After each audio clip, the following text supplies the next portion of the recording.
Hey, this is Regina's Rabbit Hole, Siren Buddha Medicine. Welcome. Much love to you and yours. So, today we're going to be talking about gentrification. Yeah, right? Gentrification. As a tool, you know what I'm saying? As a tool. Those tools. Those tools. With the tool of gentrification. So that's what we're going to be talking about. So,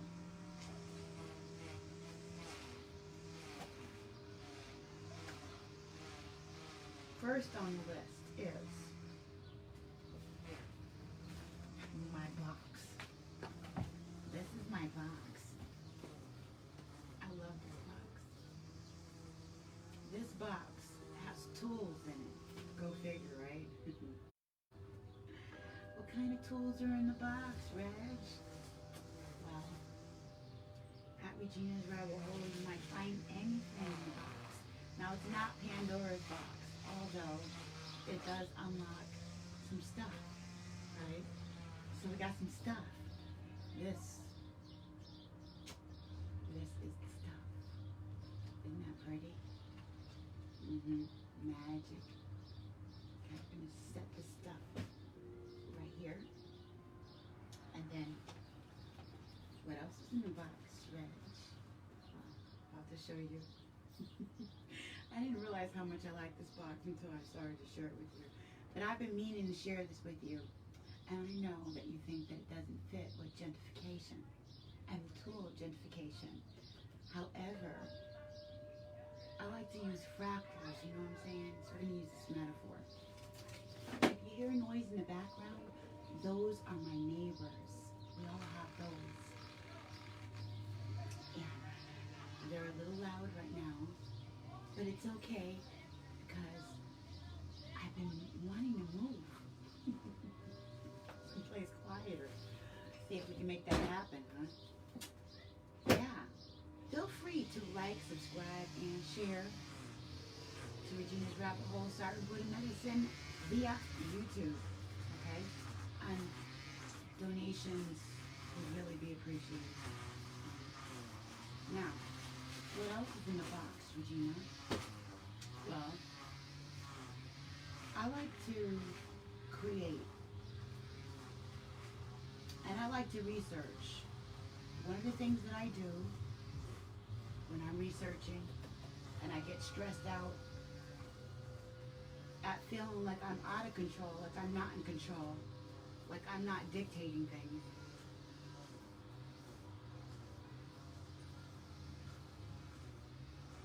Many times you'll find that happening when you're studying all this stuff, that some other moron seems to have control over. They have all this intelligence, but they choose to use it to target the population to do a whole bunch of dumb stuff. And it just like blows your mind. So when I feel out of control, I do things to help me bring me back to feeling in control. You know what I'm saying? One of the things I do is color. I also doodle. I like doodling. That's a whole nother subsector of coloring, okay? In my box of stuff, okay, I have these books. And what these books do for me is help me to feel in control. Now, I'm conscious of this now, but in the beginning when I was using this tool, I wasn't, okay? So in my box, my lovely box here, I bring it pretty much wherever I lay my head. You know, like Papa was a rolling stone, wherever he laid his hat was home. Well, I bring my box. Okay. And in my box, I got my stuff. And my stuff is a tool, okay? Having variety to be able to express when I'm feeling like that is primo important, okay? So when I'm feeling out of control and I want to feel in control, variety is key. So over the years, I have accumulated some books, and they all have this different feel to them. You know what I'm saying? This is a specialty book. Okay? I'm going to try not to get hung up here, and just briefly, you'll get the idea. Okay? We're taking our time here. I color these pages, which also has an occult theme to it. So as I'm coloring, it's kind of fractal for me again. When I feel out of control, I like to get tools that make me feel in control. So I also managed to purchase this novelty book, This Annoying Life. I'm sure you like that picture if you're somebody that's really anal about being organized. So she has these different scenarios in her book that would absolutely annoy certain people. So I really enjoy that. Sometimes I just take my time and pick something, a scenario, and meditate on it, okay? Go back to childhood days. I love coloring like I did when I was little. I take and find all the browns and different colors and change stuff. Because I can, I will make her a little melanated, pretty little baby, and color the clothes and stuff. Oh, there we go. One attempt there. Pretty chocolate baby. Huh? So when I feel out of control, I get tools to help me feel in control. Things that, hello Genevieve. Hey sis, much love to you and yours. I'm glad you're here with me. Today we're actually going to be talking about gentrification, the tool of gentrification. And so I'm using my trusty little metaphor here. That will kind of, it'll snap together eventually, I assure you. Here we have, this one I love. What? Sacred geometry patterns, fractals, what? You know, just little things to meditate on. Oh. Isn't that a cute little thingy? You know? Izod shapes are sometimes seen in people's eyes like these white little things that flow down. Anyway, when you start meditating on fractals and shapes and stuff like that, if you're studying sacred geometry, this might help calm you down and also unconsciously help you to organize your notes without feeling so intimidated by them, you know? More fractals. Okay, consciously speaking to my unconscious now. Life on Earth, picking things that I enjoy, that I don't control life on Earth, but I control this book, where I can do whatever I want within the spectrum of pages that I have. And if I run out of these pages, well then I'll have to find something else, which is what I do. So this is another novelty special book that I picked up at an art craft store. You see me do that is to make sure I have the corner. You can actually see the whole thing. Not that you have my face in there, but I want to show you the book. Isn't that nice? And you can take and do all kinds of stuff. These are more like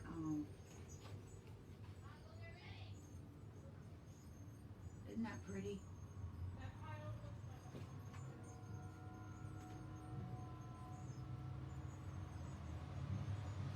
You can use watercolors, markers, crayons. This is one that I took days to do, which I really enjoyed. was feeling frustrated. Matter of fact, when I was doing this, I was, meditating on housing issues. Funny enough. That would make a lovely plate, wouldn't it? Anyway.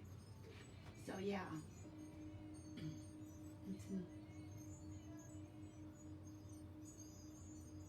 That's not finished.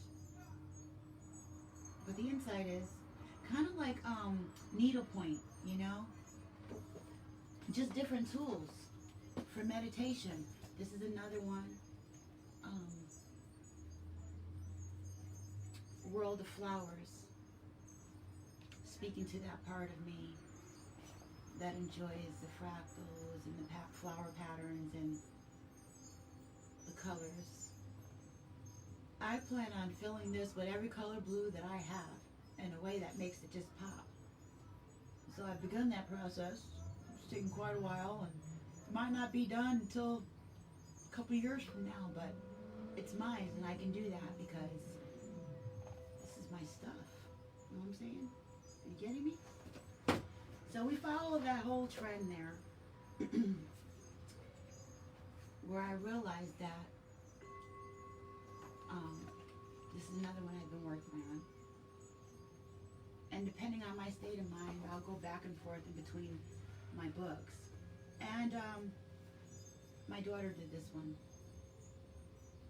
She begged me to color in my book, and I was just like, no, this is my real estate. You cannot.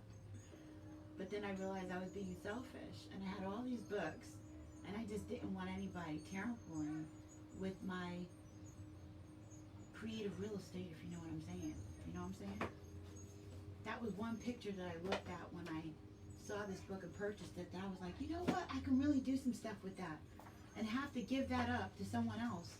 Let me see that part of myself. That, you know what I'm saying? Sometimes we don't want to share our creative space. We don't want to share our space to grow. This is my space to grow. But I had other books and stuff that I allowed my family to color in and stuff, but they, like me, wanted the good stuff, so they wanted my books, and I was like, no, you can have these books over here. They were like, no, I want those books. Okay? Human nature. Now let me show you the tools. I'm serious. I'm serious about my stuff. Okay? Letting you know that right now. In here, fabulous. So I got some other books too, but we're not going to go on to these. Oh, Coloring Calm. That I'm calmly coloring. I'm not done with that. I'm working on it. Oh, this one has meditations and stuff in it. And also here and there, there's these little spaces where you could color. I got kind of crazy with it, but yeah, calm. 50 mindful and relaxation exercises to de-stress and unwind. Okay? Yep. Oh, and my little doodle pad. My little doodle pad. Okay? My bag of stuff. Now, in here, I don't use these very much, you know? Because these are permanent. Okay? These are permanent markers, so if I find something and this, and I want to use a permanent marker, it must be something really interesting, because, I mean, ink is ink, but, I mean, these are very thick and heavy. I normally don't use these permanent markers. Okay? And then, I have modern crayons, which is really cool for a girl who only had Crayola. And then when they started coming out with all those colors, I was like, yes, as a little girl growing up. And now we have all these vivid colors that they make, right? You can max out and get crazy with it. Okay, and my bag of stuff that I control for my tools. I have some vivid color crayons that I don't normally color with either. But sometimes when I get my little girly book, the one I told you about, I might get these out and just like to get that feeling again. Okay. Bear with. We're getting there. You know what I'm saying? We're getting there. Got my black bag. Put my old crayons in. Right? Put the black bag inside my box. Put my stuff in it. Okay? And my doodle pad. And handmade modern. This right here, this tool. This distressing tool is fabulous. Why? This is where I get my doodle on. This is where my colored pencils and charcoal. Very messy situation here. Doesn't usually, and I don't even have my pad out. There's a whole nother situation for this situation that is like black paper and charcoal, and it gets extravagant. So that's another subcategory. We're not gonna get into too much. I'm not gonna bring that out, okay? We don't need to for this metaphor because we're already really advanced into it. And check this out. Bam. What do you think is in here? Huh? What could she have in this black box? Got a black bag, got a black box. Inside the other box with the stuff in it. Okay? And these are all tools. These are very expensive markers.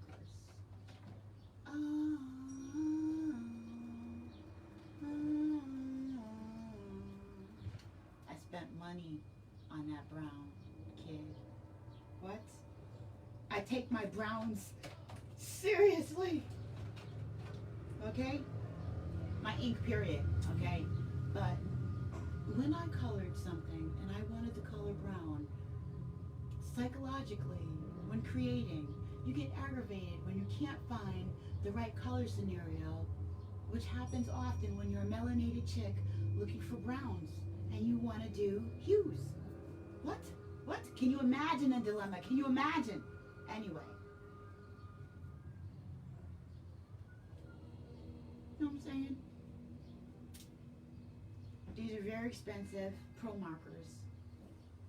Go check the art supply store. And if you're looking for some really good vivid ink with some fabulous colors, this Faber-Castell, I'm recommending. Yeah, the music goes with that. These are like vivid, okay? Then we have precise, fine tip for those hard to get into places, right? With that pivotal point. Then we got these. These have that like paintbrush kind of tip. This is Primacolor. And I have my wide range of these. Now these, when you start getting into the pro markers, they only do a range of hues. Like these are greens, blues. These are just green, blues, and a purple. The other ones were just certain shades of brown, you know what I'm saying? And these other ones are gray, black, a green, and a blue. So they don't give you like, oh, I got one yellow in that favor. Which next time I'm working on my yellows, because I find that the yellows are doing the same thing as the browns. But then we're getting away from it, okay?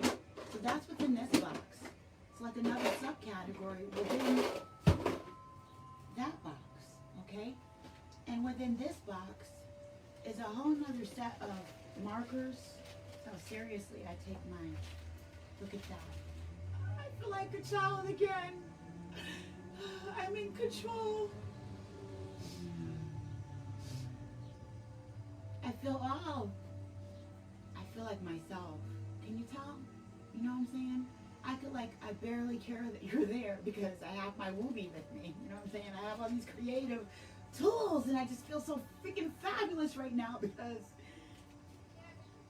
got my stuff. Okay, I'm going to show you some. These markers right here. When we finish this thing about gentrification and tools, it's going to blow your mind. Okay? This marker, these are like watercolor paintbrushes. And on the other end, it's so cool, right? You didn't expect that, right? Like, bam! Yeah, but like, I like that too. So my tools are a lot like, you know, the tools that I pick, they're a lot like me. They're versatile and there's little surprises in them. I got this little blending brush right here. So, I like to use that with this one particularly. You know what I'm saying? Okay. Mind you, yeah, some of these books can get quite expensive. So, then I have these. Nice, rich in color. Broad range of different colors. Rich ink. And also dual.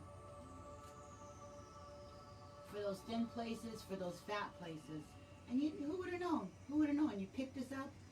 If they're not your markers and you're not familiar with them, you would have no idea that there was something else in the other end. They just look cute, right? Yep, but there is. Okay. These are old trusty Crayola ink, just like Crayola crayons. Yeah. Any color that you could possibly think of, just like they're doing with the crayons now. You can find an El Cheapo, but you can find the colors that you want and just go nuts with it and just really explore. You're not wasting any ink. Like when you spend money on the markers, when you're spending more money on ink, you tend to not want to know what you're doing when you're trying to mix colors and do that special something with colors, you know, like make something pop. An example of something special, say like you're trying to make gold pop out on a black background with some silver, you know what I mean, really do some detail or something like that. Anyway, you want to know what that looks like beforehand. I don't know, maybe you don't, but I do, because that's why we're here. I'm telling you that I get kind of crazy with these colors because they're mine. I can do anything I want with them as long as I can organize them the right way. And do you see how nuts I'm getting with this? Okay, this is metallic. I even have metallic markers. Pink metallic. Purple metallic. Are you allowing your inner child to speak, huh? So that it can grow up and grow into what it needs to be? Okay? Yeah, so metallic. Did I miss something here? All right. Oh, my signature markers. These are really cool. That's another one. It's like, these are two different colors. These are really, really cool. Yeah, I gotta show you these. Where are you, signature? Oh, here you are. Okay, you guys don't matter anymore. because I said so, because it's my creative life. It's my show right now, you know what I'm saying? Okay, so these, check these out. These are so cool because I said so. Because I choose for them to be cool. Right.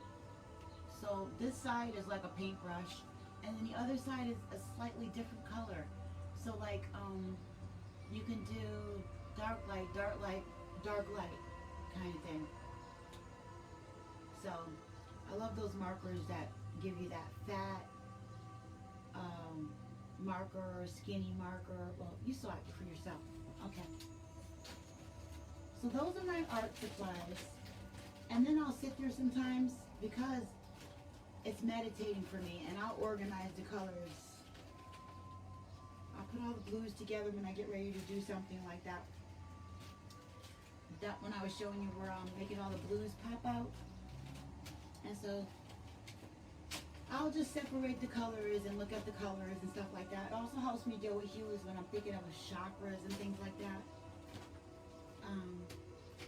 But what it does, even though it seems very trivial and very childlike, which is where our creative space kind of develops from, for lack of better words, from that space that just feels free to be and to enjoy itself. Good day, family. Much love to you and yours. Hi, Sweet Pea. My daughter is watching. Hi, Tammy. Angelica. Hi, sis. Much love. Okay, so this is my stuff. Okay? And why is she talking about this stuff? Well, these are my tools of creativity. And they help me to learn and grow. This is a subcategory that attaches itself to fractal, that attaches itself to the rest of my life and the kind of person that I am. So, here we are on the subject. I was talking to a friend that happens to be a shaman, and we were discussing our environment. There's just like this really giant bee or something over there. And I'm not going to show you.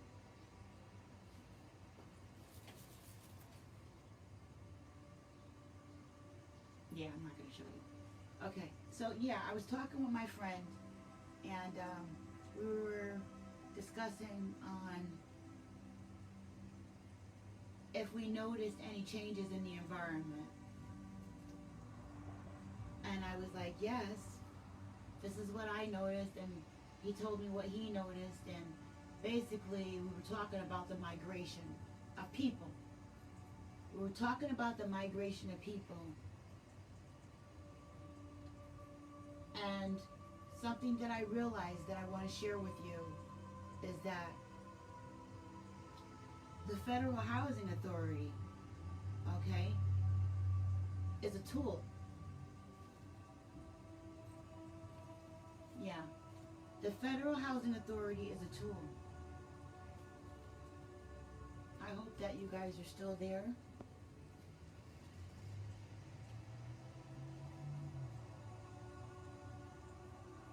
And my friend is looking for housing using the System 211 system, using the Housing Authority, okay?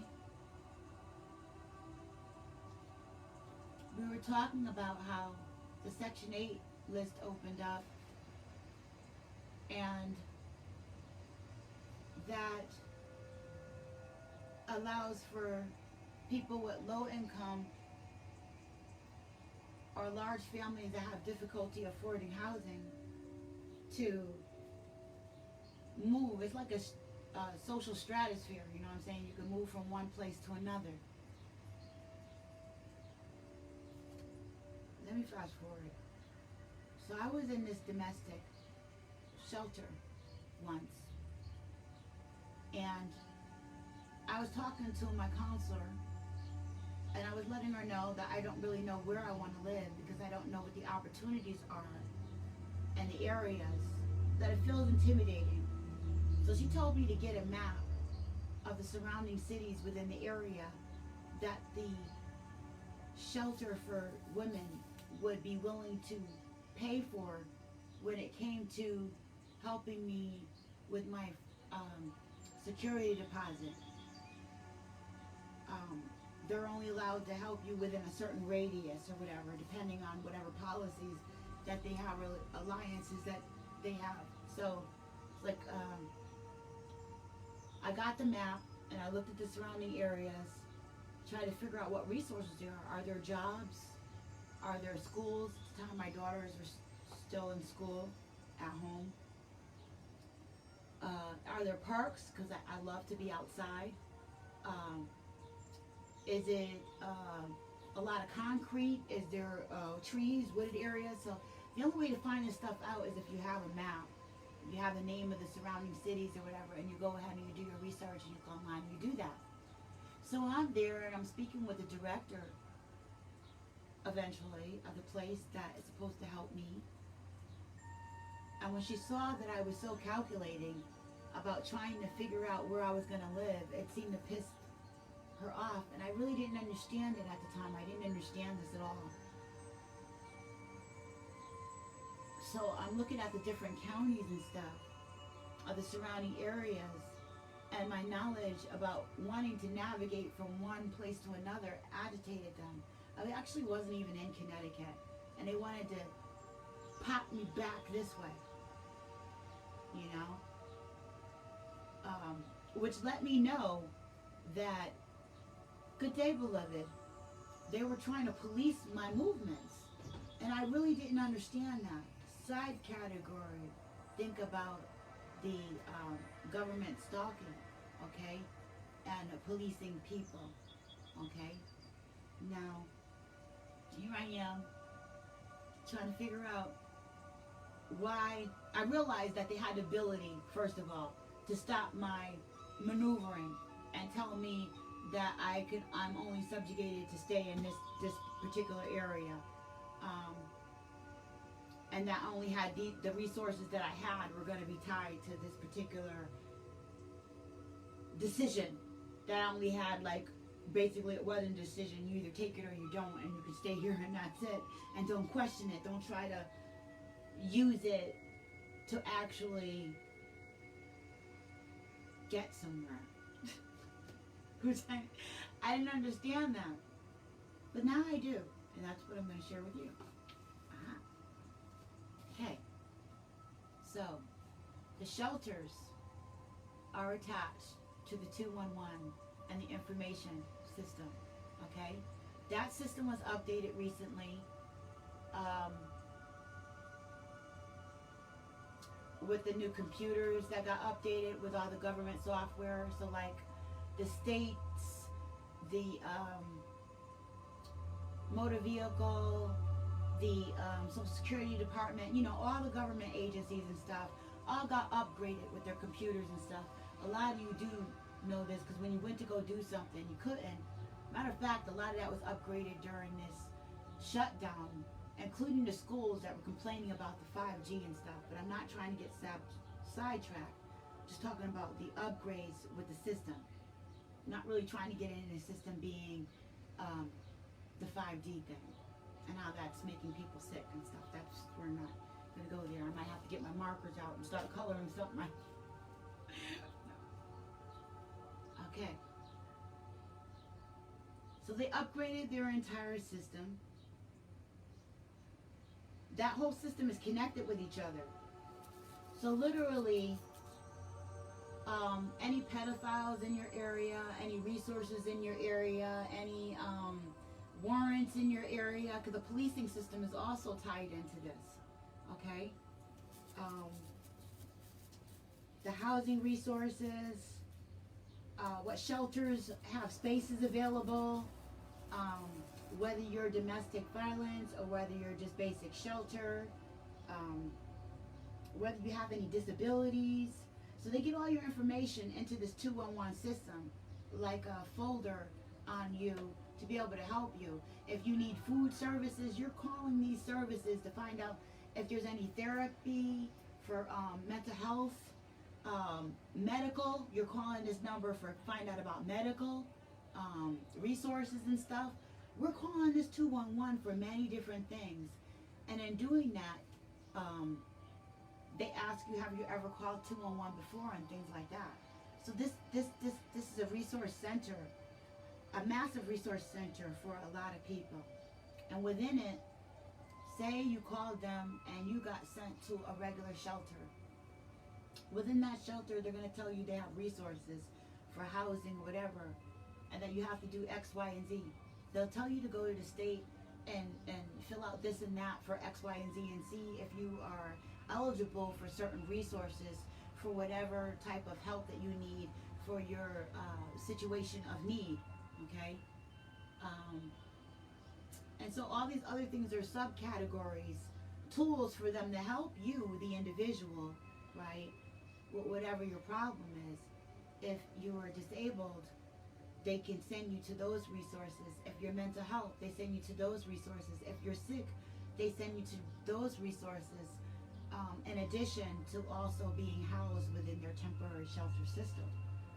Within their temporary shelter system, you fill out applications for other stuff. They'll send you to the housing authority, and they'll send you to fill out applications for Section 8 and other subsidized housing situations.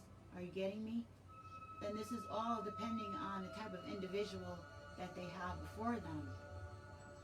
You're entitled to this via your social security number, and that you're a citizen, right?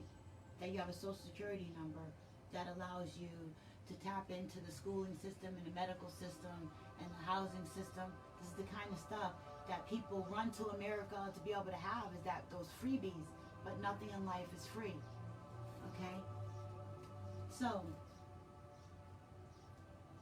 fast forward back to the conversation I was having with my shaman friend, and we were noticing an influx of the population. Now the Section 8 list opened up. We have hundreds of new people within the community because there's many new families within the community that use these social stratosphere of the housing authority list, of the low income housing, of the Section 8 housing, and of the urban development, which means whatever places that they manage to build, the new housing complexes and stuff. Okay, so people, we actually have a lot of people from New Haven and New York that we're bumping into here. New York, I have spoken about in the past, is overflooded. Their housing situation is overflooded. And so it's a bittersweet thing. I'm pleased to know that they're actually and moving people. But you got to ask people, where did the other people go? When you see that massive amount of movement, what is going on? Huh? Who's got all that freaking control to move massive amounts of people like that? So, that's where we are. Those are tools, okay? Hurting people through the housing list causes cultural trauma because they have no roots. It instigates a frequency because the body is over 70% water. We get subjugated to sirens, noise pollution, and other types of noise pollution, filthy air due to, carbon and stuff from the cars, the trucks and cars and highways, factories. We get eye porn because there's porn shops and there's package stores and there's bars, and a lot of depravity behavior within the areas that they police us into. As far as capitalism is concerned, we get targeted very heavily in urban communities and in certain communities, low-income housing communities. They target us with garbage foods. They make laws like loitering and then make sure there's no place for you to sit down and enjoy yourself and shake off that frequency and find yourself and reflect.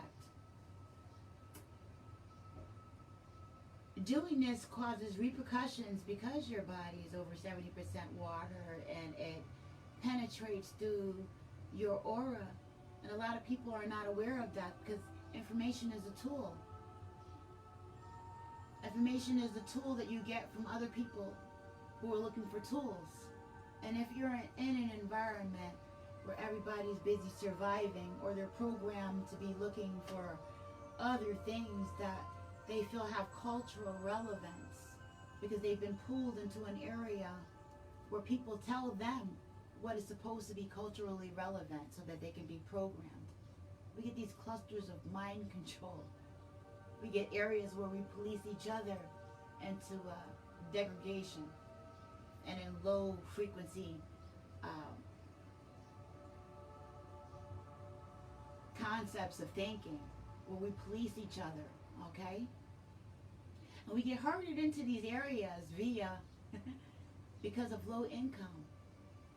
Who's got all this control? Perhaps it's special interest groups, and we'll get to that with some sociology. If you want to hang in there with me, with this bag, where I'm going to tell you about this box, where they use these tools to color our world with the things that they choose to use, where things are not exactly what they seem to be. We're going to get into that. Okay? We get preyed upon through capitalism with laws. We get policed. We get ill, and then the doctors have us. The pharmaceutical companies have us. The mortuaries have us. And I'll never forget watching this show on mortuaries where the guy did what do you call those? Whistleblowers. He was a whistleblower on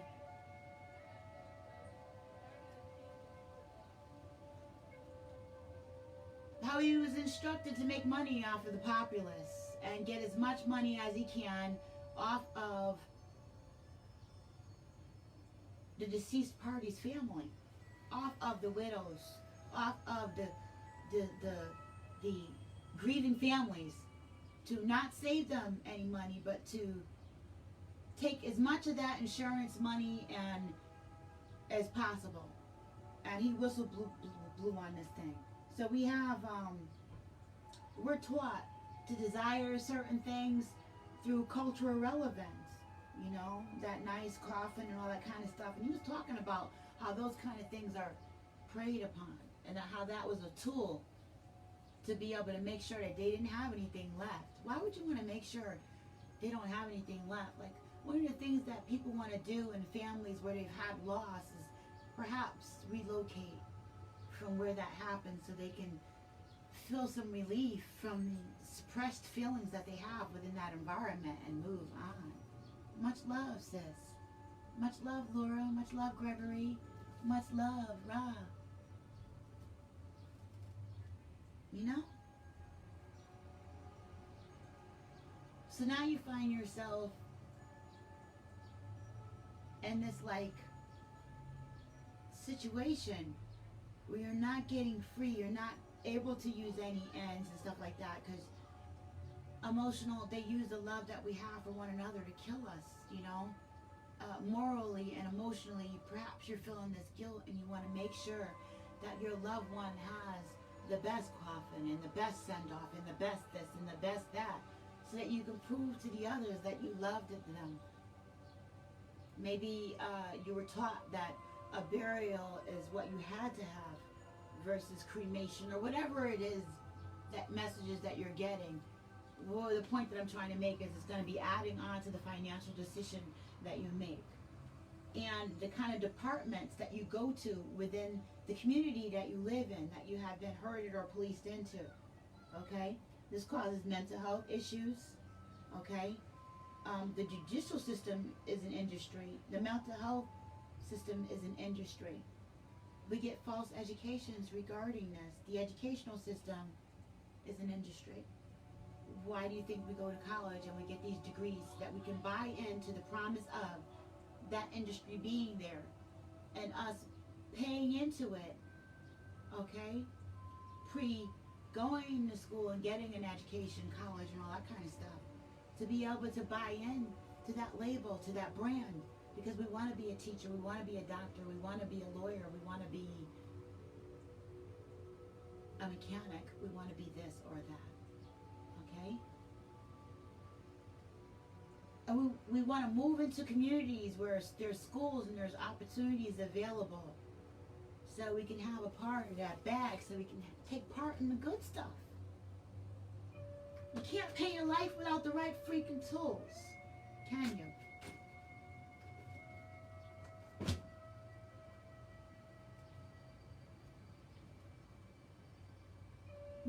have to watch out for, on top of being shot by police and unfairly policed by police or the system, you have to worry about organ harvesting,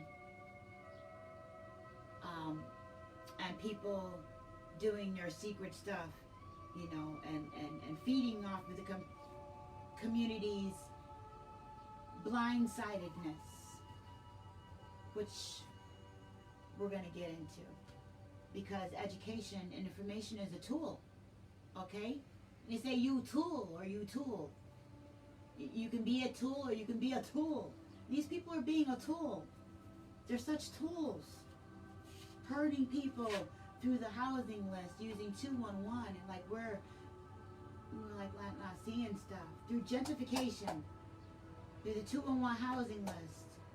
Who?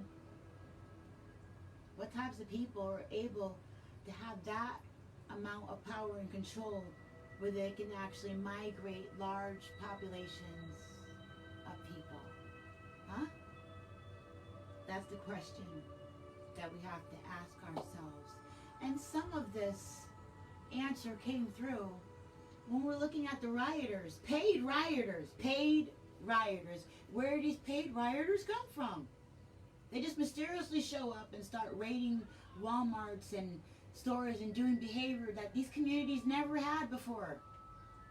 There's people in the communities that have been angered before, but they were never mad enough to start foaming off at the mouth and destroying their own property. Not alone, not without help, not without a clue, not without some tools, not without some help, not without some mind control, some provoking, some maneuvering, some manipulation due to the environment and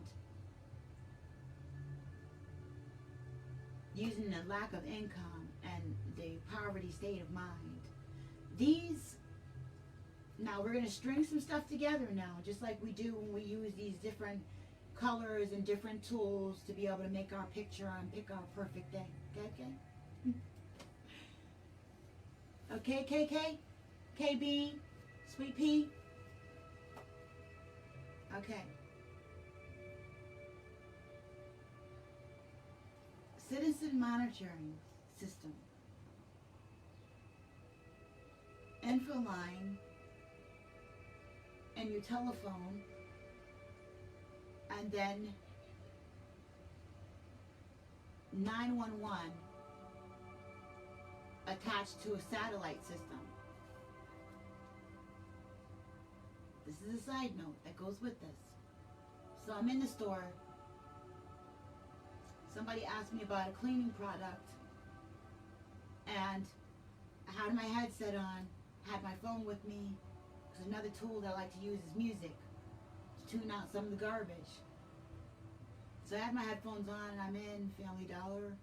Somebody asked me about a product, take my thing out my ears to answer them, and I realized when I was talking to them that my phone was on 911. Like, what? How did that happen?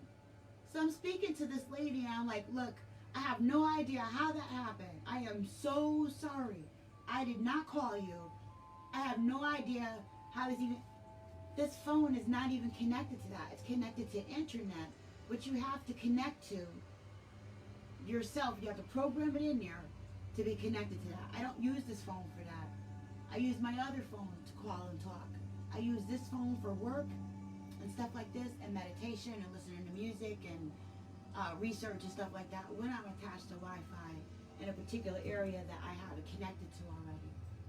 So there was no reason for this particular phone to be dialing anywhere, because it can't dial anywhere. And it's not connected to Family Dollar's internet. So here I am on the phone with 911, which is attached, I learned, because of that incident, to a satellite network. So that's the side note, okay? And I told you they upgraded the system. So that's all connected now, okay? And that's also the same system that I believe they're using, the private system that they're using to police citizens. Feel free to investigate yourself. Remember Pokemon, the game? Yeah, all these people walking around with Pokemon, walking off cliffs and into water and into traffic. Looking for imaginary critters. What was this system was connected to? Like, we're all complaining about Facebook and these other apps, as we know, policing our movements and stuff, right? Are you piecing the pieces together along with me, family? So now they were complaining. I remember back when I was doing the research about how Pokemon was one of the apps that was pulling all these people's personal information from out of their phone, and including their movements and stuff, and how it was even uploading that as an app. Some of the tricky little stuff. Like when people would get the latest iPhone for their children, for their teenagers, it was uploading as an app that was like already on the phone. So it was just, even when they didn't want it in there and they were trying to dismantle it, it was pulling personal information from off of people's phones. You're getting it now? So now this is going into a system we already know about. Churn. If you don't, go look it up. We already know about HARP and Silicon Valley, where there's a relay that's actually, I was trying not to get into this, but because we're talking about a relay system and electronics, I want you to know how serious this is and how not unlikely what I'm saying is, because of these other things. So we know about the cell phone monitoring.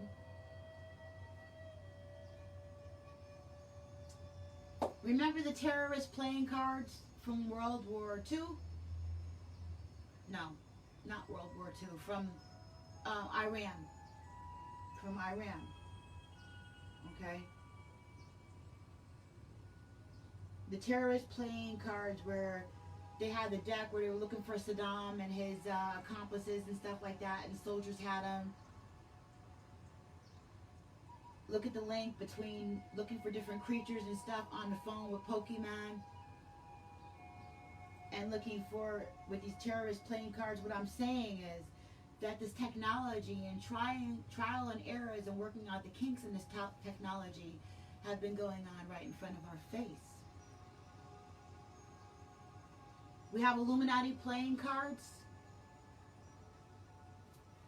Yes, it's perhaps a vision board situation, partially, which is like utilizing the chessboard thing with the vision board thing.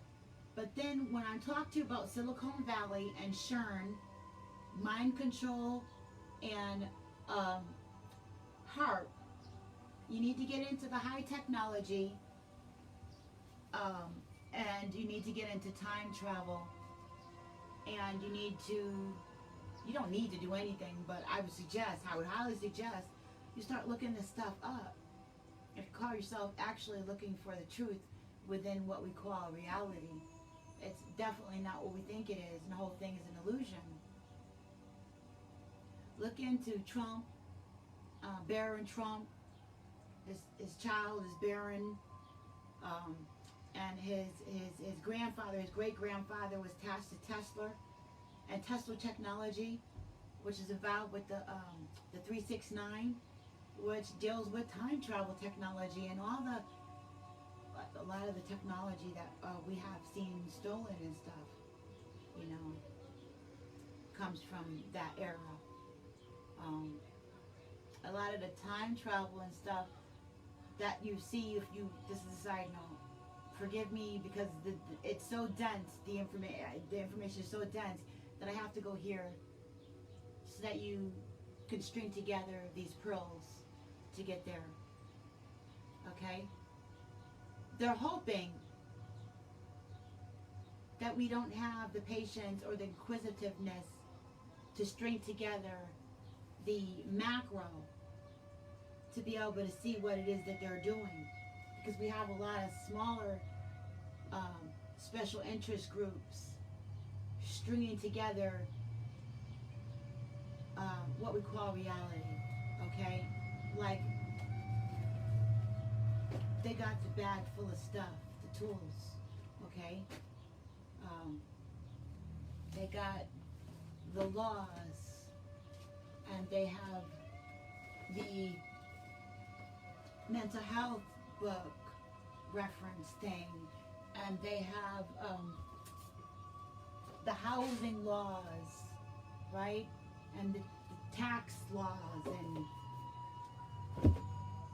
the pharmaceutical laws, and the medical establishment rules and regulations and laws, right? So that's the stuff that they're painting with our life.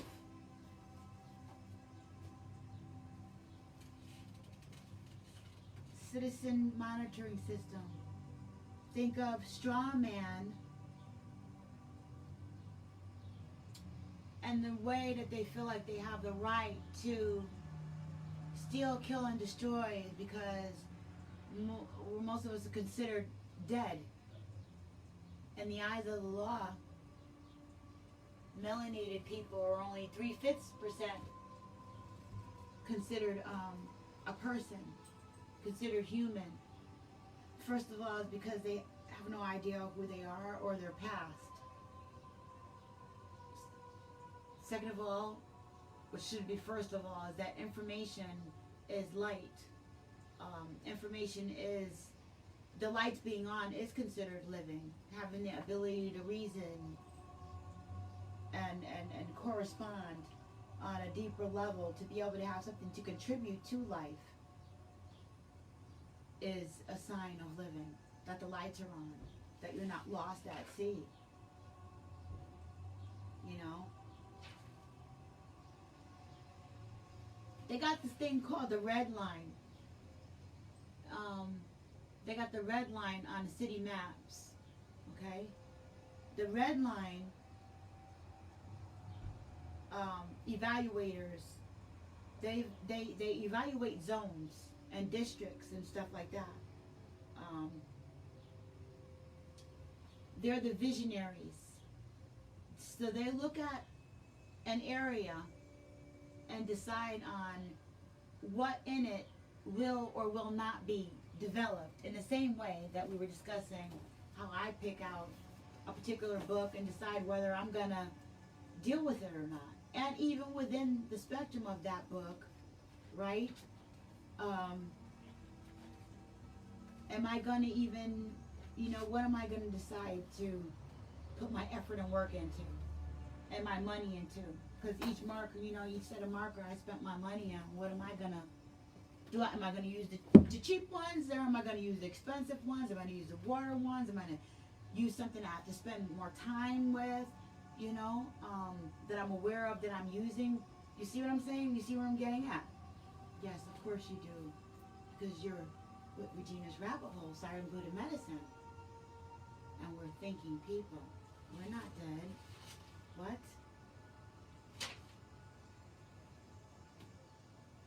I was just thinking about that in jail. Dead man walking, dead man walking. No, we're not zombies either, and we're not vampires, because we have our own freaking energy. You know what I'm saying? What? Okay. Which reminds me, please feel free to donate. I really do need your support. Okay? Really looking forward to changing the environment and making one where we can shift this and get together and make this work and not just be a fantasy. Okay? So we have to do that for each other. I'm going to get into another layer of this. Okay? So they got this web and they're acting like spiders. We're talking about gentrification. And we're talking about tools. Okay? Gentrification as a tool. For creating. For creating what? Societies. Right? So we got that red line. Did I put my red marker back? We got that red line. I used to hate it when my teacher did that. Oh, it was so aggravating. The red line. Okay? We got the red line, info line, 911, 411, 211. We got old dirty tricks, right?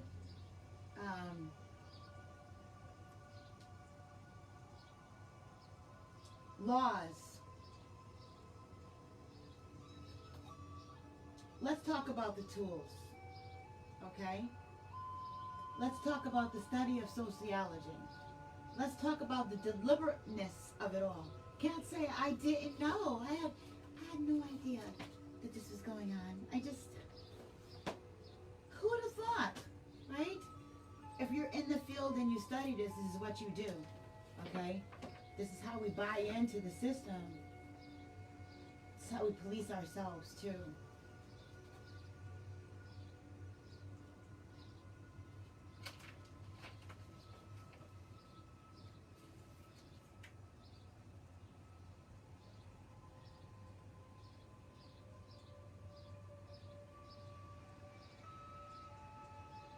I'm going to talk about sociology. And as a note, we're like computers. Just goes with the Walking Dead thing, you know. A sign of living is having the lights on and being a thinking individual. And because you're enlightened, that makes you a light code being, not black, but enlightened. We come from an enlightened people who knew that they were light code beings. They were melanated, and they were light code beings. They did not call themselves black. They call themselves Moors. They call themselves Hebrew Israelites. Various names of the 12 tribes, okay? That got changed from some people doing some very dark behavior. And that was one of the tools that they use is language. That's another side note. But it also is a tool, okay, that goes with this. So, we're like computers, and we receive information, and we take that information, and we build ourselves, and we take ourselves as a fractal within a culture, and we build societies, okay? But we're acting as bots when we don't have the proper information. As bots. So, there's something called trained incapacity, which is a blind spot, which is what the spider is working with, okay?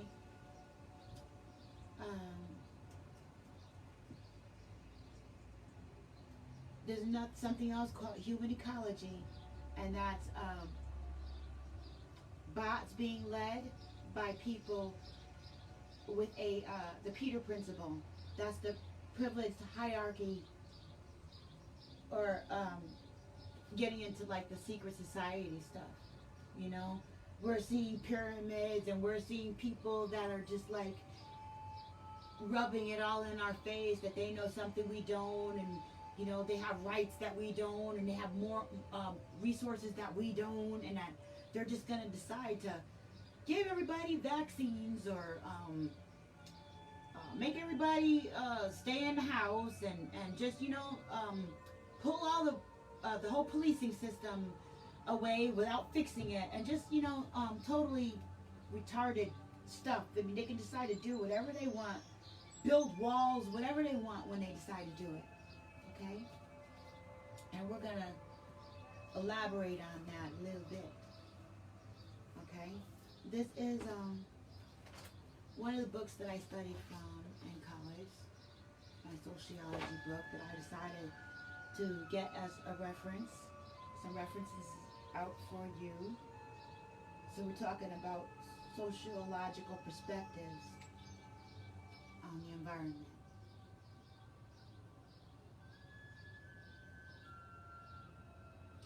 So trained incapacity. Let's look at that, okay?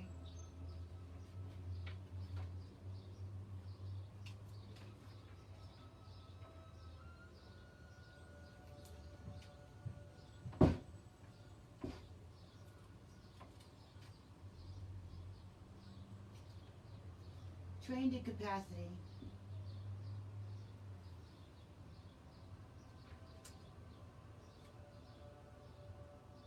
Here we go. The tendency of workers in a bureaucracy to become so specialized that they develop blind spots and fail to notice obvious problems. That's why I said, as bots, as people programmed culturally to pay attention to particular things, what they told us to, like children, we've developed a blind spot, feeling like we don't have a right to, or that we don't have a need to look into a more extensive picture of our environment. And because of that, we've been blindsided, okay? And there's a thing called human ecology, okay? And this is an area of study that is concerned with interrelationships between people and their environment. As the environment, Barley Kamor from 1971-39 put it, everything is connected to everything else. Human ecologists focus on how the physical environment shapes people's lives and on how people influence the surrounding environment. How people influence the surrounding environment. Back to the paid rioters and the migrating Section 8 public housing list. We were already told that that these rioters were being paid to violate property, and then in turn sends off red lights to the establishment. Now they got to go and police the community in a way that they never had to before, where it can get deadly, even to the point where ransacking pharmacies. So now your next door neighbor that's 70, 80, whatever years old can't get their medications, or a child that has people don't have what they need because we've destroyed it.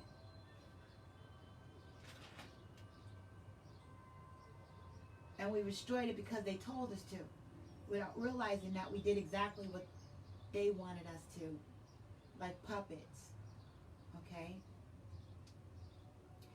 That's why I said that human ecology is about bots being, we're bots being led around by people with a Peter principle. And the Peter principle is about people who feel they are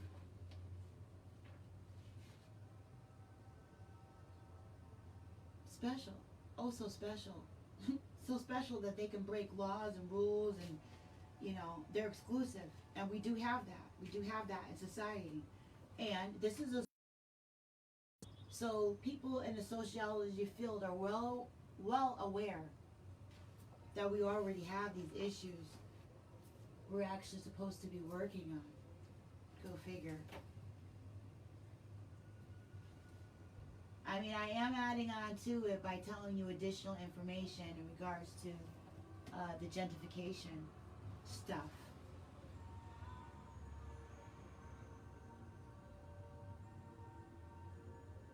Okay, so sociology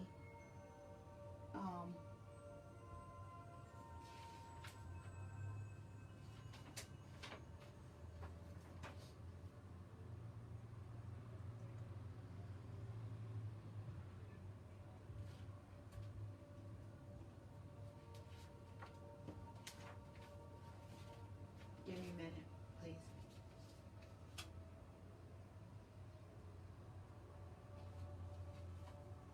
Yeah, this gets really good.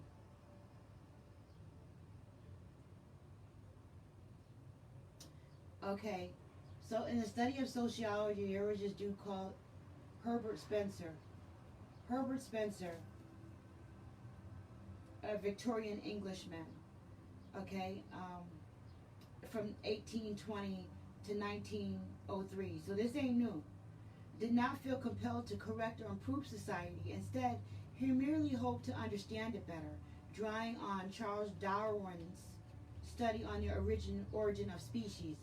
And how many of us know what the origin of species and Charles Darwin's theory of evolution stuff, where that got us as far as people's thinking within our society, with a lot of prejudice and stuff.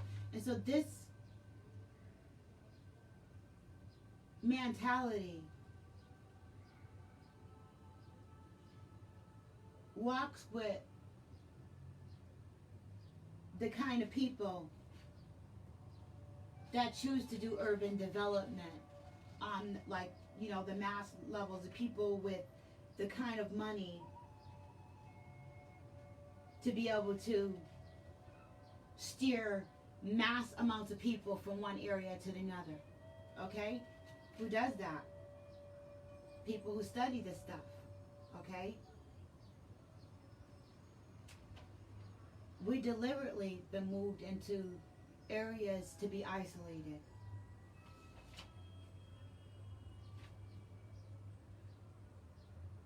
Segregation is separation from resources.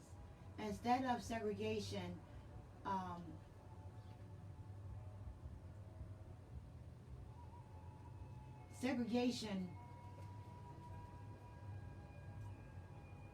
we have segregation as separation from resources. Instead of segregation, the preservation of resources, which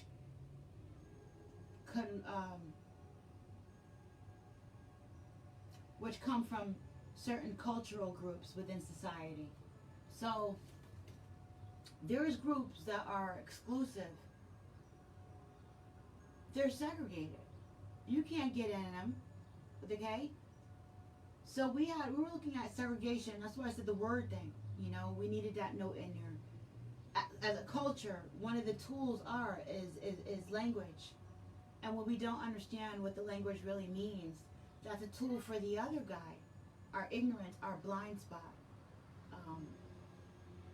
And so when we heard segregation, we heard something bad, and the separation from resources, which in large amount it was, because whenever we got our own resources, we had other people that got jealous, vindictive, and envious, and actually attacked our resources via Black Wall Street and situations like that. You know, where you build it up, they tear it down, and then say, well, how come you don't build it? You don't do anything. Well, how come you don't address when you tear it down? So we have things called red line districts, okay? Where they systematically withheld loans for houses. Gave us excuses. This excuses us. Excuse me. Excuse me as in excuse my behavior and pardon me? Or as in excuse me, pardon me, excuse me, like exempts me. Don't include me. Don't include me in that. I don't need those resources. Don't include me in that information that could change my life. Excuse me. Always apologizing. Excuse me. Telling them to excuse us. Excuse you. Excuse yourself from doing things like redlining and Black Wall Street, so we can get on with it. Okay? Excuse is like to be or not to be. Excused from resources, from exclusion, from gated communities, and from private villages and such. Okay? We're missing major tools, because community is opportunity for cultural growth, right? Cultural growth that we call social capital. And social capital refers to the collective benefit of social networks, which are built on reciprocal trust. How can you build trust if you're always floating around like a freaking gypsy and you can't build roots? And they're building walls all around you. How can you build communities like that?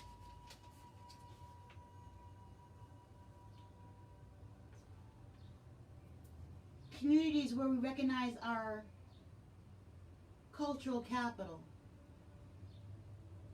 Okay? Cultural capital refers to non-economic goods such as family, background, and education, which are reflected in a knowledge of language and arts, things that we're told not to appreciate.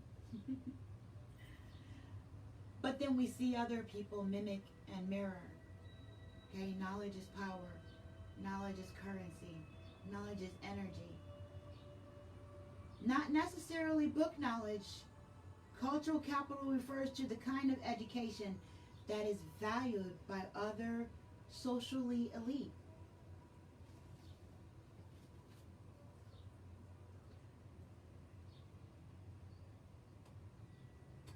A functionalist perspective, which focuses on, which emphasis on the way in which the parts of a society are structured to maintain its stability. What didn't they understand about us and our communities? What didn't happen deliberately?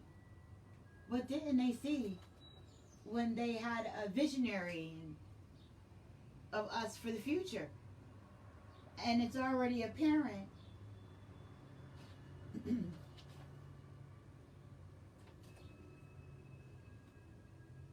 I'm trying to look at the date, the year of this textbook, you know, because some of them get old, you know.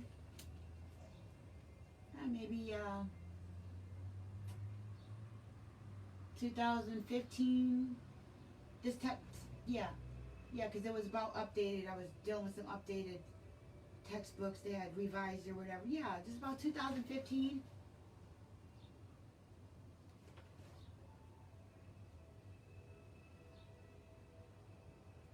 The environment provides the resources essential for life.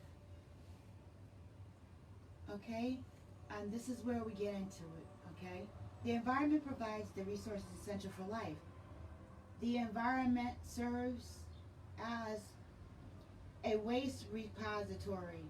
More so often, other living species, humans, produce a huge quantity, a variety of waste products, bottles, boxes, papers, sewage, garbage, and so on. Various types of pollution have become more common because human societies are generating more waste than the environment can safely absorb. So they know this, like we have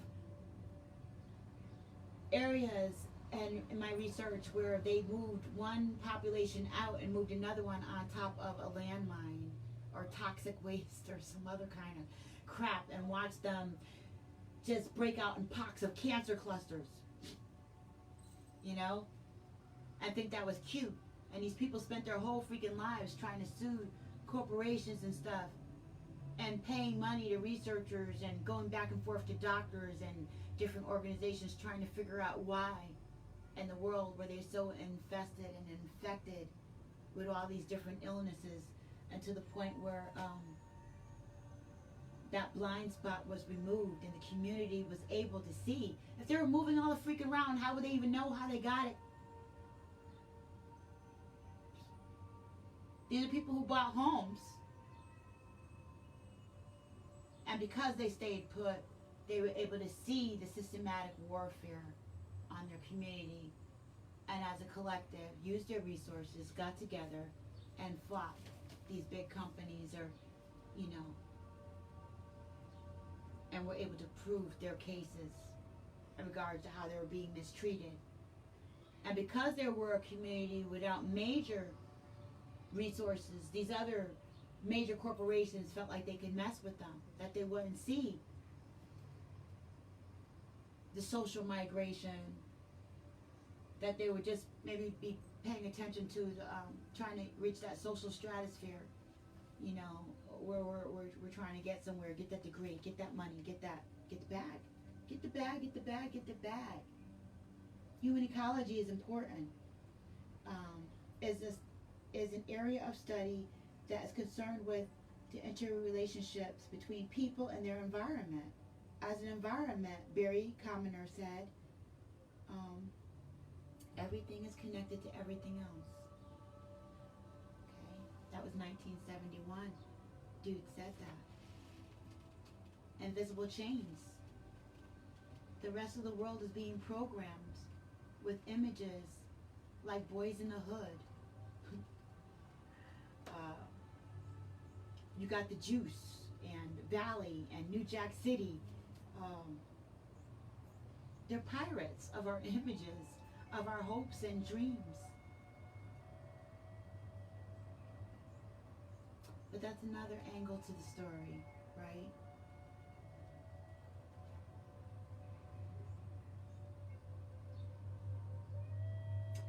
Yeah. Basic or pure sociology, which seeks a more profound knowledge of the fundamental aspects of social phenomenon. Okay?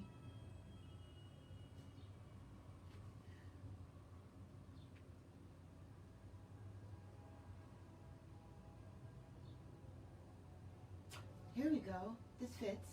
Some observers see globalization and its effects as the natural result of advances in communications technology, particularly the internet and satellite transmission of the mass media.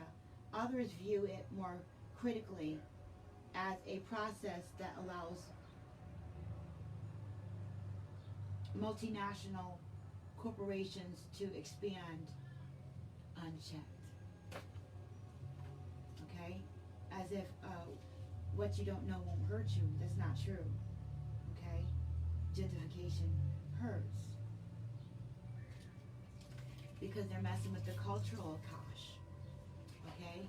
And how we benefit with each other. Moved into areas with high noise pollutants, okay, from that policing system, okay, where there's a high, where they're preying off of us, okay. And how can anybody with sirens and ambulance sirens and police sirens and all those the lights, like the neon lights, is another whole. That's another whole topic of the lights and how they affect our psyche.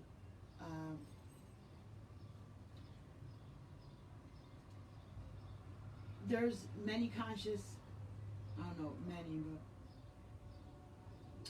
conscious folks that have taken to wearing glasses that block out the blue light, okay, because they're aware of the light, okay. Connect your dots and see how this all fits together, because we're not living in a community where we're brought up knowing this stuff as a norm.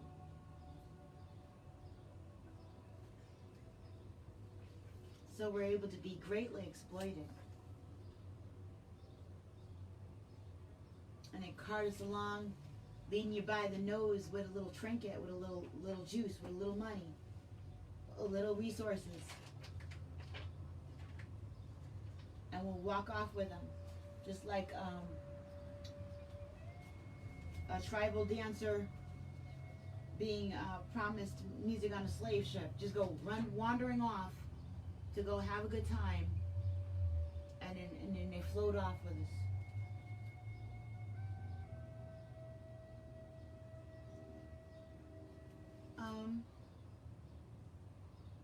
So we need to understand organizations, formal organizations, private organizations, how they have a division of labor and hierarchy of authority, and alienation is a condition of estrangement or dissociation from surrounding society. According to Marx theories, conflict theorists, restricting workers to a very small task also weakens their job security, since new employees can easily become trained to replace them, young, wild, and free. We have been conditioned to do X, Y, Z and pop out young, wild, and free, who hasn't got a clue and it's migrated from one spot to another very easily due to lack of economics and lack of knowledge, was kind of gets them dead in the water. For somebody else who's knowing to come along and exploit them, because we have invisible chains. The rest of the world is being programmed with images and books and media also. So it's not personal. They just, something is getting its energy, getting its money.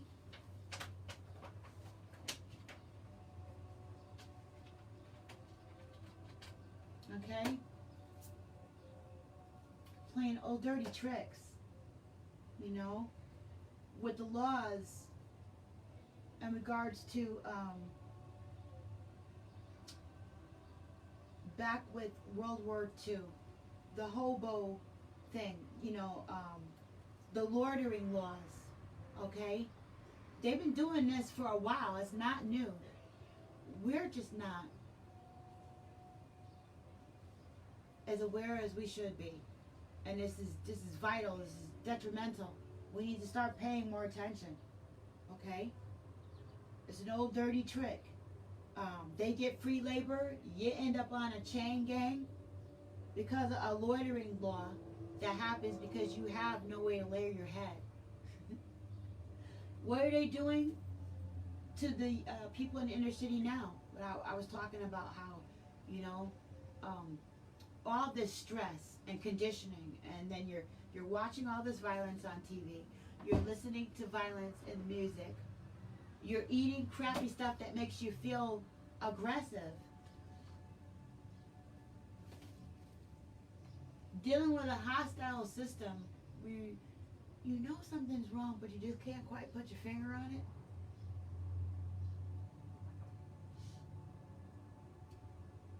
Not drinking enough water. That frequency goes right in there. You're dealing with 5D. Okay, technology with all that Wi-Fi. And life feels hostile, right? So you got all this frequency flowing right through you. And then you go outside and somebody else is going through the same thing.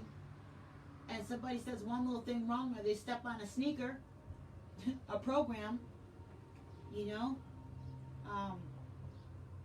they're lusting or hitting on your girl or whatever it is, whatever little tiny thing, shorted you a nickel or a couple of dollars, and the hostility just boom ignites, you know. So they're putting a squeeze on us through having us boxed into these small communities. It blocks the currency in. It blocks the flow of energy. It stifles us. And guess what? We can't freaking breathe. Where's that deeper meaning for the symbology? For that unconscious thing that's going on with I can't breathe?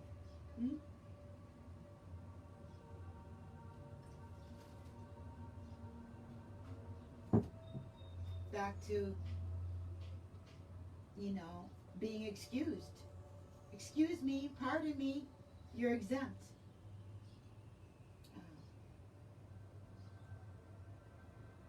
You just, when it comes to that, I look at the context, and it depends on the it depends on the context of what I'm hearing and how people are saying things, you know.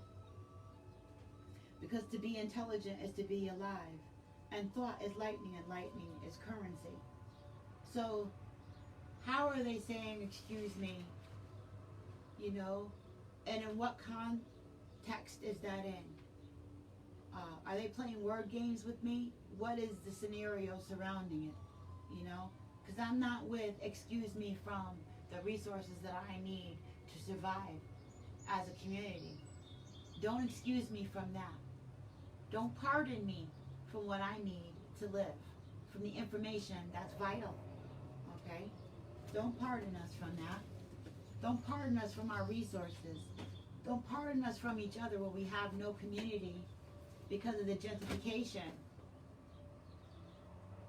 Who's moving people along? Who has money like that? The real estate agencies are connected to what?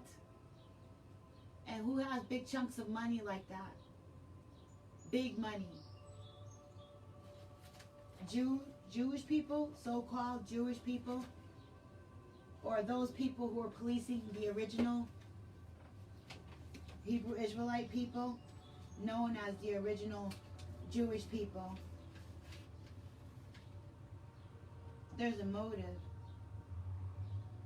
A theory is a set of statements that seeks to explain problems, actions, or behaviors. So gentrification as a tool, much deeper than just trying to clear out an area because white folks decide that that's wonderful real estate all of a sudden. No, but how community is like a womb space.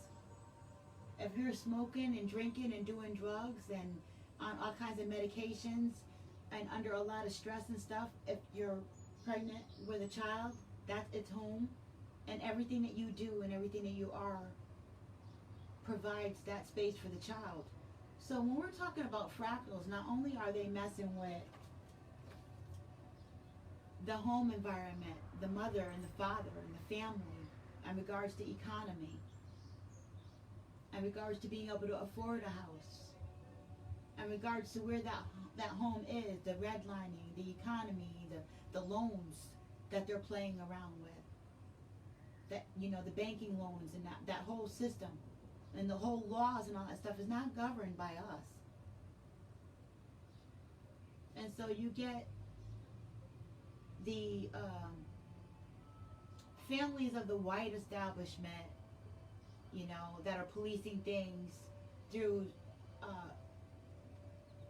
actually one set of means, and you have the Jews, or so-called the other Jews, policing through another way. And it's just like politics, you know. It's like dual pump action, you know. It's like yin and yang. They're squeezing. They're squeezing us.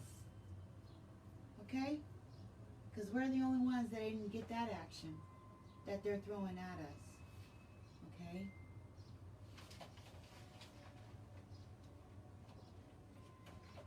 So that's why gentrification is a tool.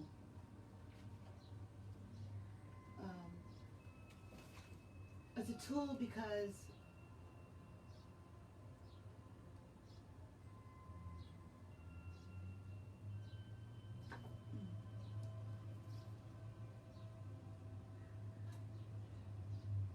communities give us social resources. Okay?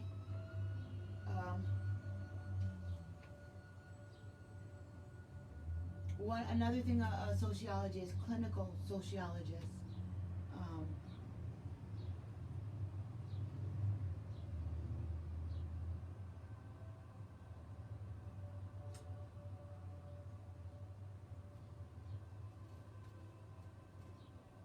cultures, the significance of learning from your own culture, the significance of social inequality, the significance of cultural inequality and imagination not being able to be used as an equity.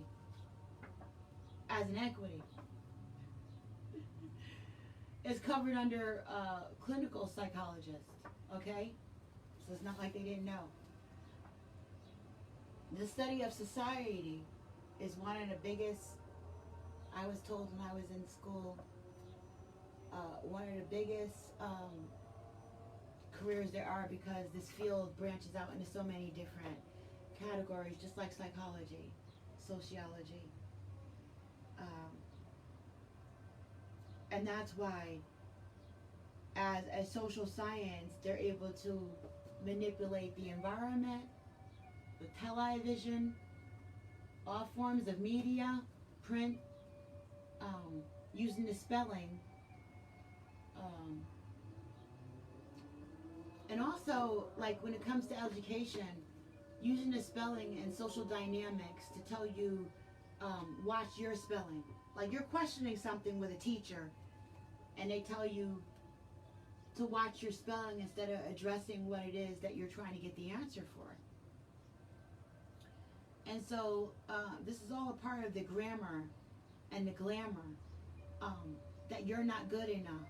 And they're breeding this inadequacy into the feeling of exclusion and isolation into our redlined communities where there's limited resources, or it's like a petri dish, you know?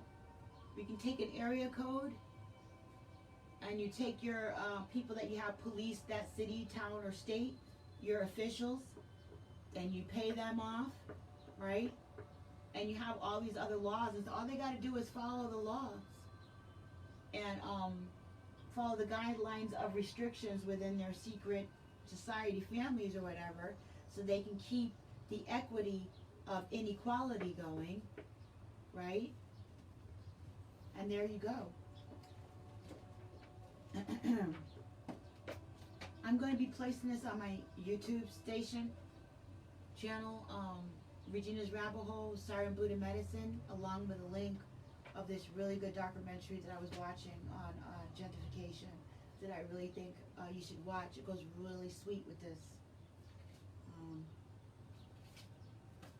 Let me be sure that I get it all the stuff. Oh yeah, the stages of development when you develop a community. Our communities get stagnated because society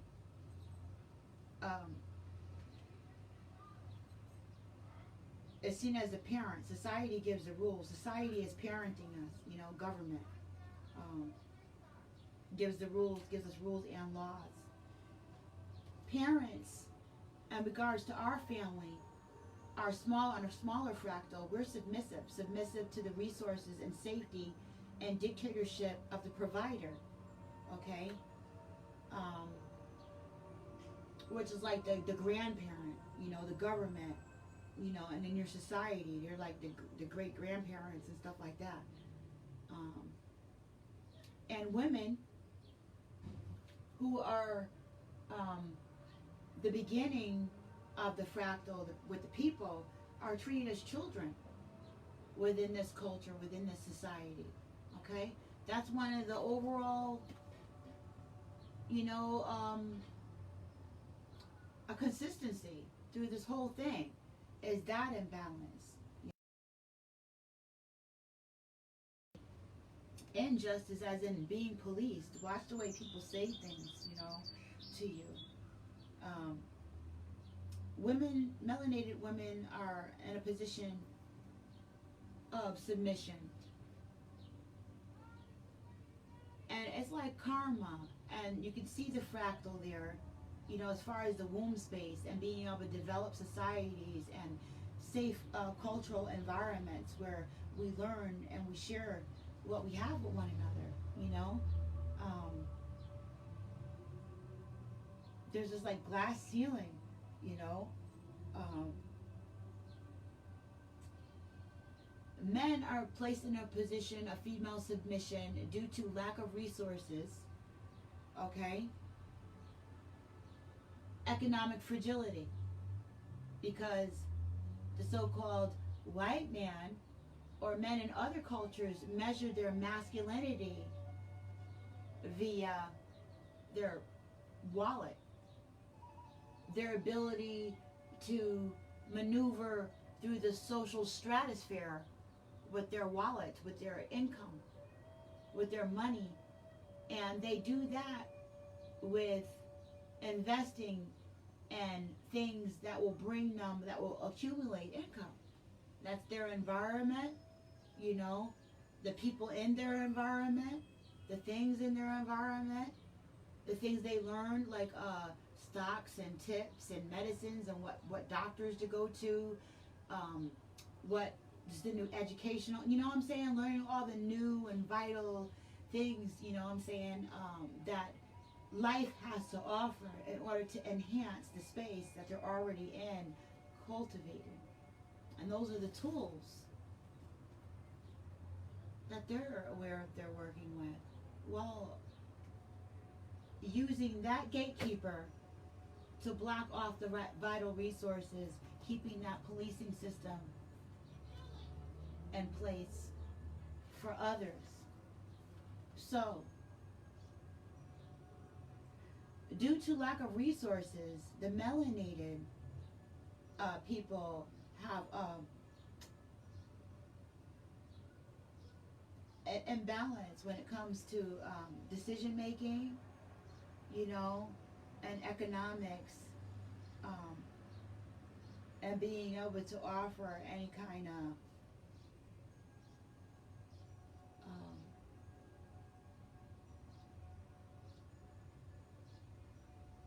productivity to society. Leaving you feeling unproductive, okay? Like you got that not so fresh feeling, you know? And that's only because of lack of resources. So yeah, men have been placed into a position of female submission, and they got the mind control going on where they feel like the only way that they can get their power back is to keep disenfranchising the female. That's the message that the counterpart is giving in order to control the environments and the home space, so they can have the home advantage, if you know what I mean. So, realty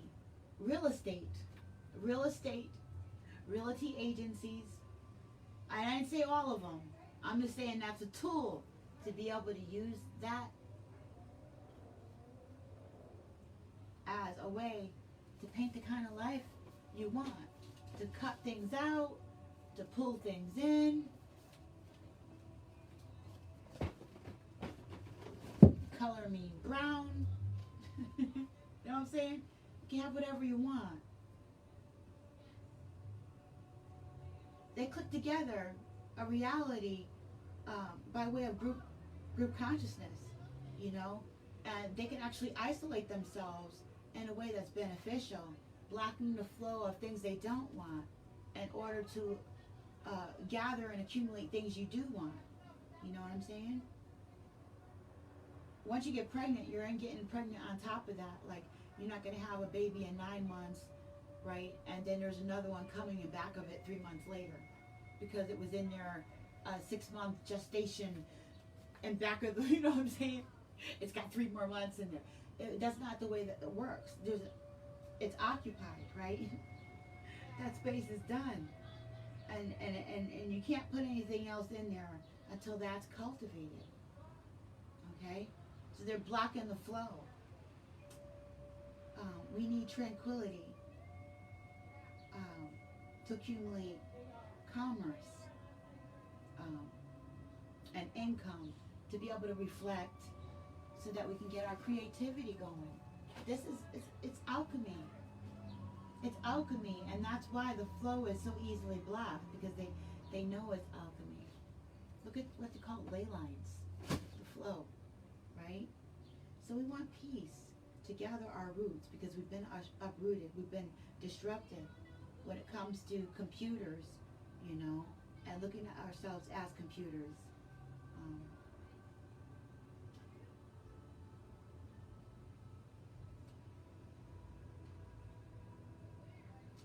So, no more, you know, the take on our community being a depiction of brokenness as the face of our culture. That's black magic. Okay? That's dark magic. America runs on what? Dunkin' Donuts. And a lack of liberation is addiction. Let's turn those D's on an angle and see what you get. Is AA, another policing system. that's supposed to be used for resources for people who are getting their life together. You know, that's also been blocked off and stifled. So that's what's going on, you know, and that's a resource that people use in their communities when they want, you know, that's one of the resources that we use and we put in our communities, self-help groups and stuff. Yeah, so they know what they're doing, and they're doing it well, destroying stuff and making it look like we're the only ones that have a hand in it, you know, but we're on to them. Get this, right? This is what's so special.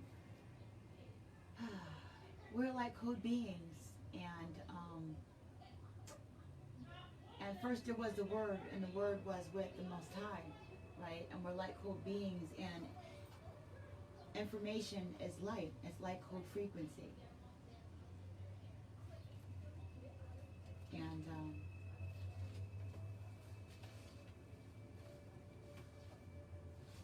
there was something that I wanted to say when it comes to there's a lot of noise over there with the neighbors that I'm trying to move away from. If I could only get things lined up properly, maybe I'll be able to move in with the migration that's being herded along via a low-income housing list, right?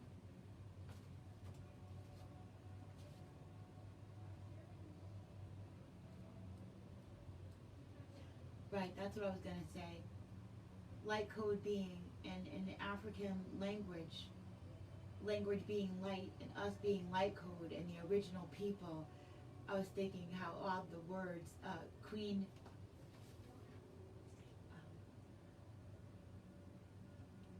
Nambi, yeah,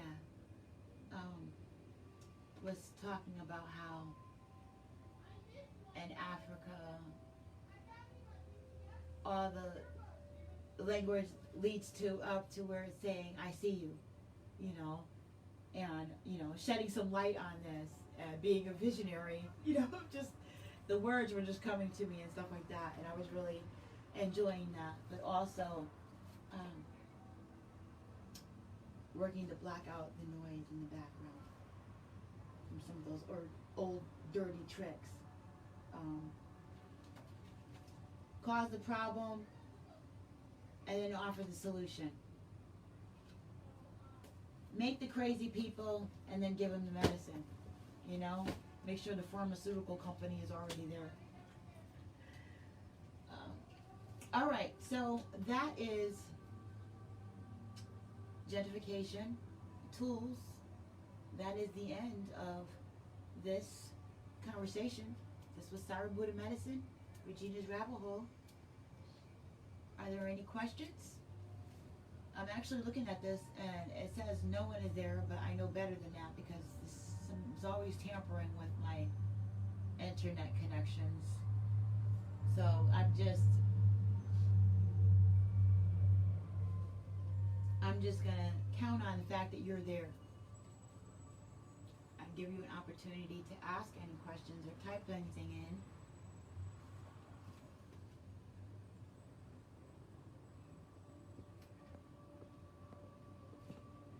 Okay, I don't see anything. So I'm just gonna say much love to you and yours, family. There was something that I thought I was forgetting. Had to do with that migration.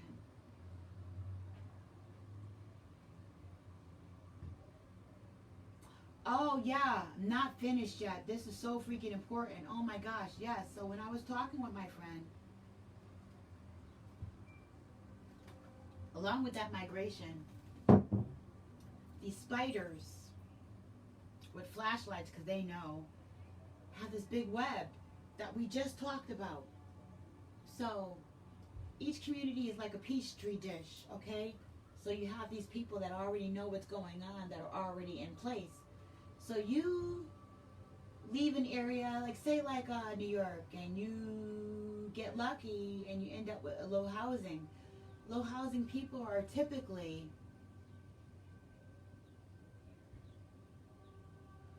painted with the idea of coming with certain problems. Maybe it's addiction, maybe it's mental health, lack of education, and that's why the economics are on the more advanced side. Whatever it is, they'll take a weakness and instead of trying to develop it, they'll pick at it and open that sore up. And so there's people already waiting there in the community knowing that the housing list opened up, because that's all attached to the central database now. Okay? So in the community where there were already the policemen, there were already snitches in place, there was already the gang stalkers in place, there was already a secret police system in place within that town, city, or state. There, shoot, they done got rid of everybody else already. Where did they go?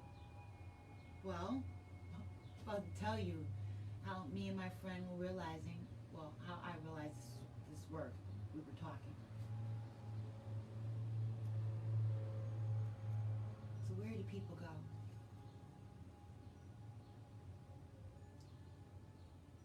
I'll tell you where they go. I'm on the bus. I forget where I was going.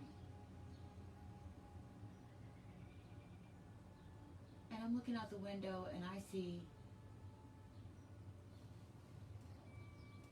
because I see patterns. I see the same people that I know are snitches and gang stalkers, because I watch them. It becomes more clear and clearer and clearer each year as I watch them. And, you know, we're in this small town. It's easier for me to see it, you know. And I see them trail me when I go to the grocery store, when I go on the bus, you know, just mysteriously, there's certain people with the same faces that seem to keep popping up. Now this, although it's on a side note, when it comes to gang stalking, this is also prevalent when it comes to the gentrification and the list of rioters, paid rioters, okay? These secret organizations are these organizations that can pay people. They have a budget. They have money.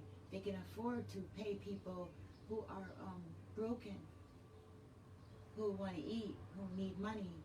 You know, they use the weaknesses of, you know, that person will turn on their buddy to eat or to have or to feed whatever weaknesses or something that they have.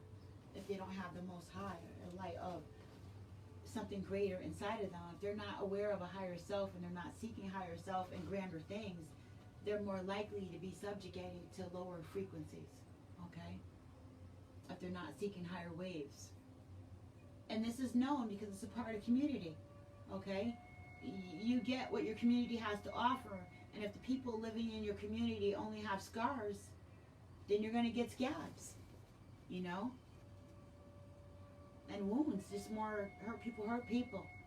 But if people in your community have done the work and they're healthy, and you have a healthy community, then you get healthier stuff.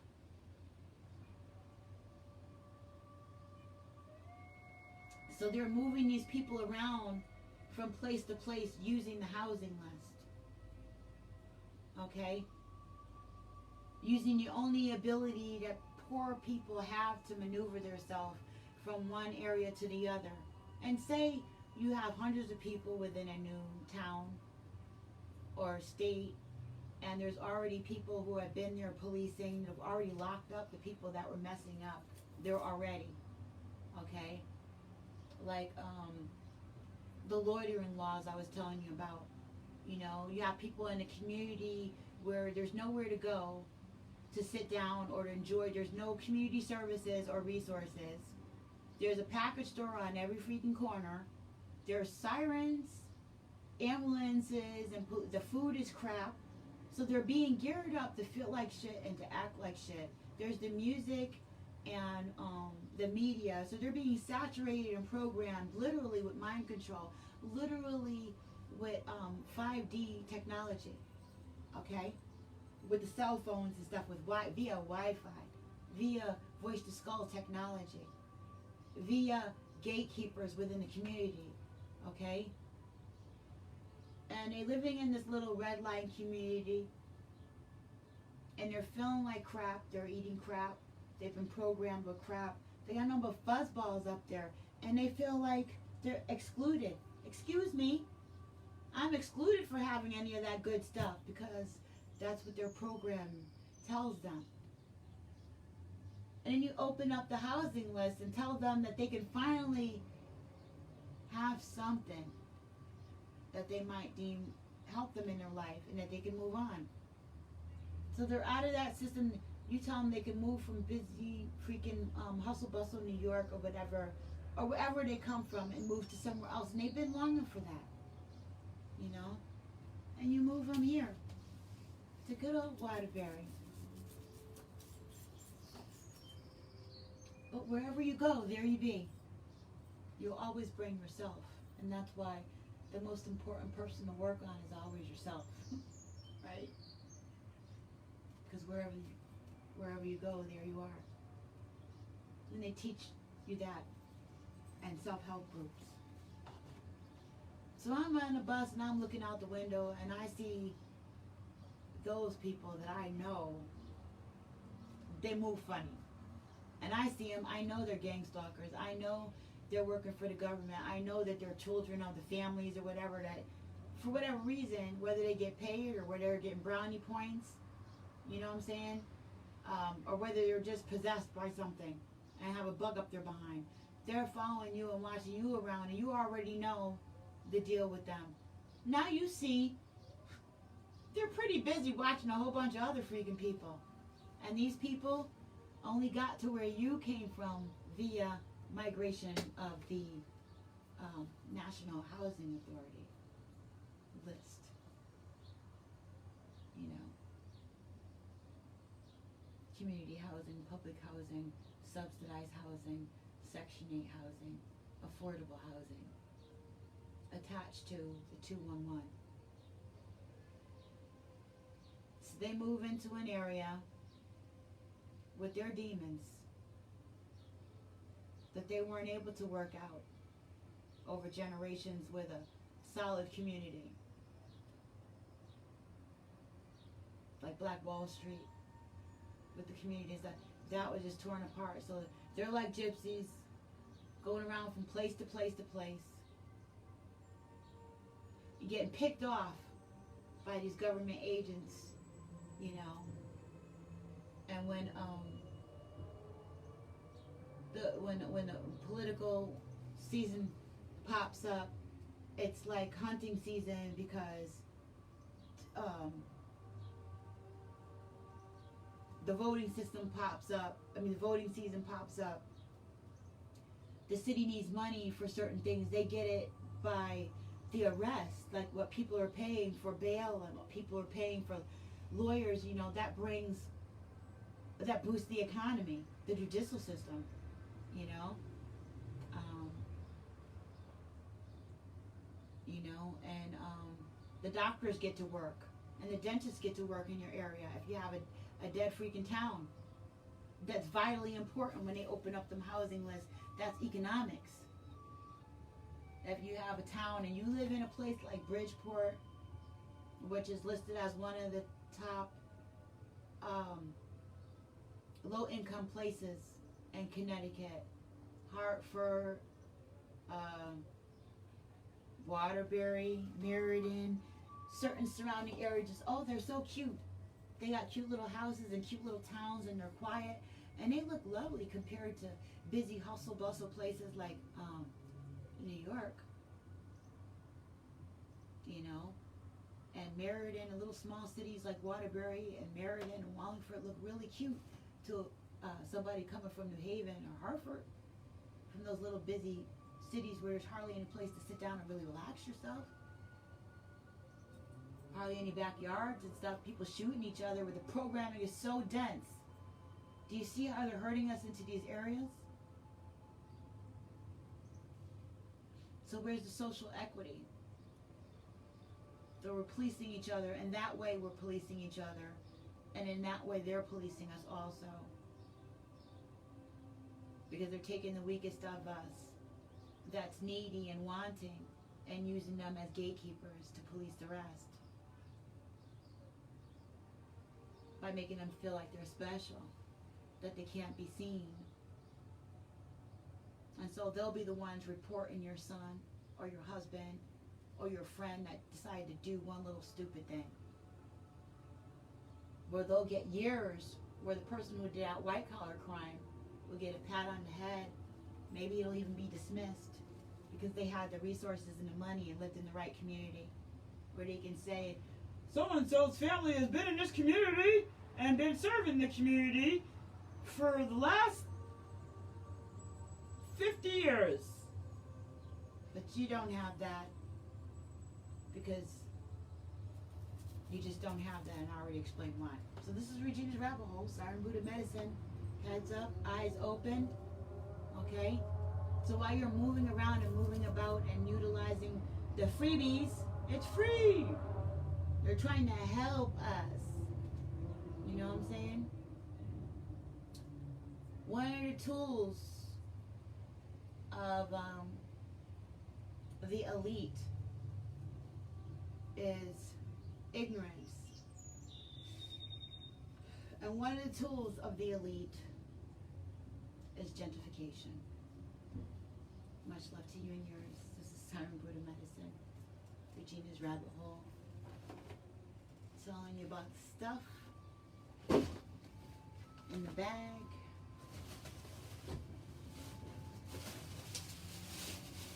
That's in the box.